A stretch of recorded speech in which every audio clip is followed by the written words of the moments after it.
తెలివైన కోతి స్నేహపూర్వక ముసలి. అనగనగా ఒకప్పుడు ఒక పెద్ద నది ఒడ్డున దట్టమైన అడవి ఉండేది. ఆ నది మధ్యలో ఒక చిన్న ద్వీపం ఉంది. అక్కడ మామిడి పండ్లు పుష్కలంగా కాసేవి. అడవిలో ఒక చెట్టు పైన ఒక తెలివైన కోతి నివసించేది. అది రోజు ఆ ద్వీపంలోని తియ్యని మామిడి పండ్ల కోసం నదిని దాటాలని కలలు కనేది. ఒకరోజు నదిలో ఒక పెద్ద ముసలి కోతిని గమనించింది. ముసలి చాలా ఒంటరిగా ఉండేది. దానికి స్నేహితులు ఎవరూ లేరు. కోతిని చూసి ముసలికి ఒక ఆలోచన వచ్చింది. నమస్కారం కోతి మిత్రమా, నువ్వు ఎందుకు అంత విచారంగా ఉన్నావు అని అడిగింది. కోతి తన కోరికను ముసలికి చెప్పింది. ఆ ద్వీపంలోని మామిడి పండ్లంటే నాకు చాలా ఇష్టం, కానీ నది దాటలేకపోతున్నాను అని అంది. ముసలి నవ్వింది. అది చాలా సులభం. నేను నిన్ను నా వీపు పైన ఎక్కించుకొని ఆ ద్వీపానికి తీసుకువెళ్తాను అని చెప్పింది. కోతి సంతోషంగా ముసలి వీపు పైన ఎక్కింది. వారు నది మధ్యలోకి చేరుకోగానే ముసలి ఆగి, నాకు చాలా ఆకలిగా ఉంది, నేను నీ గుండె తినాలనుకుంటున్నాను అని చెప్పింది. కోతి కంగారు పడింది, కానీ వెంటనే తన తెలివిని ఉపయోగించింది. అయ్యో ముసలిమిత్రమా, నీకు నా గుండె కావాలని ముందే చెప్పి ఉంటే బాగుండేది. నా గుండెను నేను చెట్టు పైన దాచి ఉంచాను అని చెప్పింది. ముసలి అమాయకంగా, అలాగా, సరే అయితే వెనక్కి వెళ్ళి నీ గుండె తీసుకురా అని అంది. కోతి సంతోషంగా ఒప్పుకొని ముసలి వీపు పైన తిరిగి ఒడ్డుకు చేరుకుంది. వెంటనే అది వేగంగా చెట్టు ఎక్కి, ఓ మూర్ఖుడా ముసలి, గుండె లేకుండా ఏ జీవి అయినా బతకగలదా? నీ మోసాన్ని నేను పసిగట్టాను అని గట్టిగా అరిచింది. ముసలి తన తప్పు తెలుసుకొని చాలా సిగ్గుపడింది. అది ఇక ఎప్పుడు మోసం చేయకూడదని నిర్ణయించుకుంది. కోతి మాత్రం తన తెలివితో ప్రాణాలు కాపాడుకున్నందుకు సంతోషించింది. ఆనాటి నుండి కోతి తన తెలివిని దుర్వినియోగం చేయకుండా జాగ్రత్తగా జీవించసాగింది. ముసలి కూడా తన ఒంటరితనాన్ని అర్థం చేసుకొని నిజమైన స్నేహితుల కోసం వెతకడం మొదలుపెట్టింది. అప్పుడే అది మంచితనంతో స్నేహం చేయడం నేర్చుకుంది. ఈ కథలో జంతువులు వాటి తెలివి, మోసం మరియు చివరికి మంచి ఆలోచనతో ఎలా బయటపడతాయో చూపించబడినది. పావురం చీమల స్నేహం. ఒకప్పుడు అడవిలో ఒక పెద్ద చెరువు ఉండేది. ఆ చెరువు పక్కనే ఒక పెద్ద చెట్టు మీద ఒక పావురం నివసించేది. అది చాలా దయ కలిగినది. ఎప్పుడూ ఇతరులకు సహాయం చేయడానికి ముందుండేది. ఒకరోజు ఒక చిన్న చీమ నీరు త్రాగడానికి చెరువు దగ్గరకు వచ్చింది. అనుకోకుండా అది కాలు జారి నీటిలో పడిపోయింది. నీటి ప్రవాహం చీమను లాక్కెళ్తోంది. అది ఎంత ప్రయత్నించినా బయటపడలేకపోయింది. చీమ సహాయం కోసం అరిచింది, కానీ దాని స్వరం చాలా చిన్నది కావడంతో ఎవరూ వినలేకపోయారు. చెట్టు పైన ఉన్న పావురం చీమ కష్టాన్ని గమనించింది. వెంటనే అది ఒక ఆకును కొరికి నీటిలో చీమ దగ్గరకు పడేసింది. చీమ ఆ ఆకును పట్టుకొని దాని మీదకు ఎక్కింది. ఆకు నెమ్మదిగా చెరువు ఒడ్డుకు కొట్టుకు వచ్చింది. చీమ ప్రాణాలతో బయటపడింది. చీమ పావురానికి చాలా కృతజ్ఞతలు చెప్పింది. పావురం మిత్రమా, నువ్వు నా ప్రాణాలు కాపాడావు. నీకు ఎప్పుడైనా నా సహాయం అవసరమైతే నన్ను పిలవడానికి సంకోచించకు అని చెప్పింది. పావురం నవ్వింది. చిన్న చీమ ఎలా సహాయం చేయగలదని అనుకుంది. కొన్ని రోజుల తర్వాత ఒక వేటగాడు అడవికి వచ్చాడు. అతను పక్షులను వేటాడాలని చూస్తున్నాడు. చెట్టుపై విశ్రాంతి తీసుకుంటున్న పావురాన్ని వేటగాడు గమనించాడు.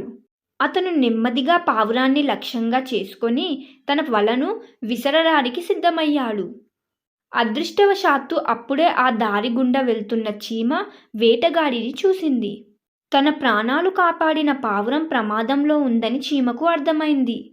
ఏమాత్రం ఆలస్యం చేయకుండా చీమ వేటగాడి కాలిని బలంగా కొరికింది. వేటగాడు నొప్పికి అయ్యో అని అరుస్తూ చేతిలో ఉన్న వలను జారవిడిచాడు.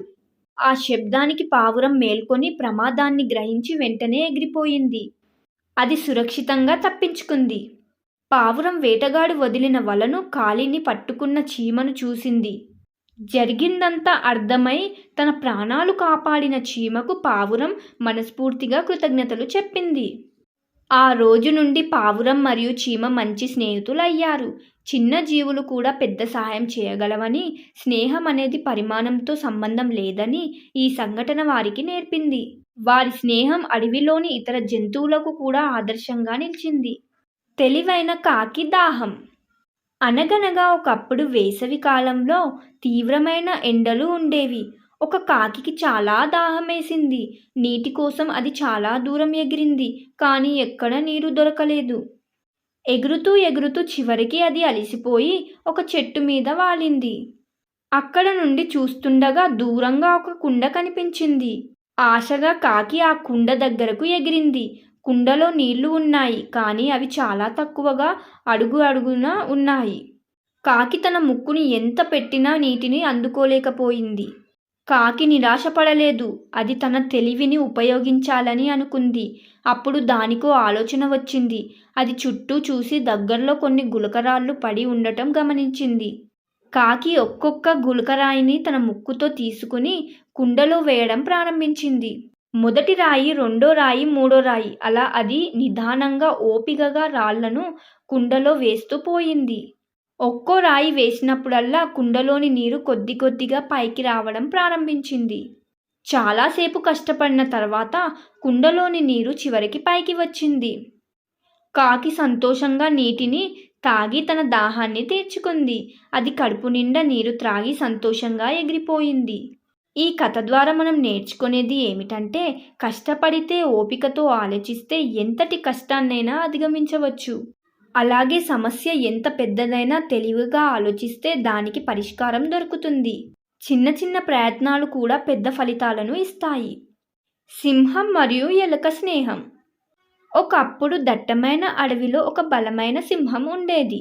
అది అడవికి రాజు, చాలా అహంకారి.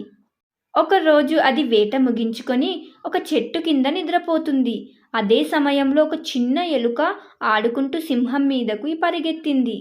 దాని శరీరమంతా ఎక్కి దిగసాగింది. సింహం నిద్రలేచి చాలా కోపంగా ఎలుకను తన పంజా కింద పట్టుకుంది.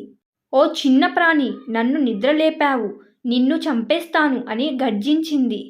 ఎలుక భయంతో వణికిపోయింది. ఓ అటవిరాజా, దయచేసి నన్ను క్షమించు. నేను పొరపాటు చేశాను. నన్ను వదిలేస్తే నేను నీకు ఎప్పుడో ఒకప్పుడు సహాయం చేస్తాను అని ప్రాధేయపడింది. సింహం ఎలుక మాటలు విని నవ్వింది. చిన్న ఎలుకవి నువ్వు, నాకేం సహాయం చేస్తావు? హహహహ అని నవ్వింది.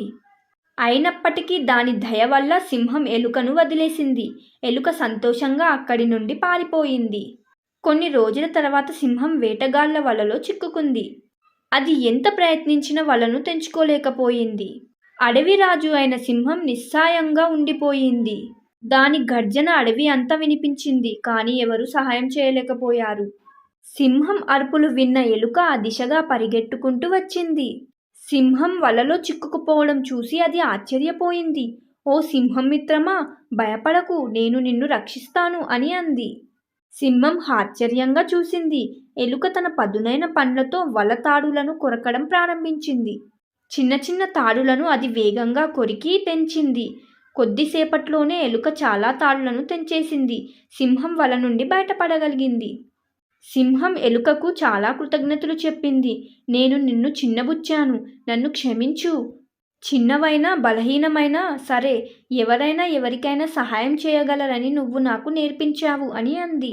ఆ రోజు నుండి సింహం మరియు ఎలుక మంచి స్నేహితులయ్యారు. వారు ఎప్పుడూ ఒకరికొకరు సహాయం చేసుకుంటూ సంతోషంగా జీవించారు.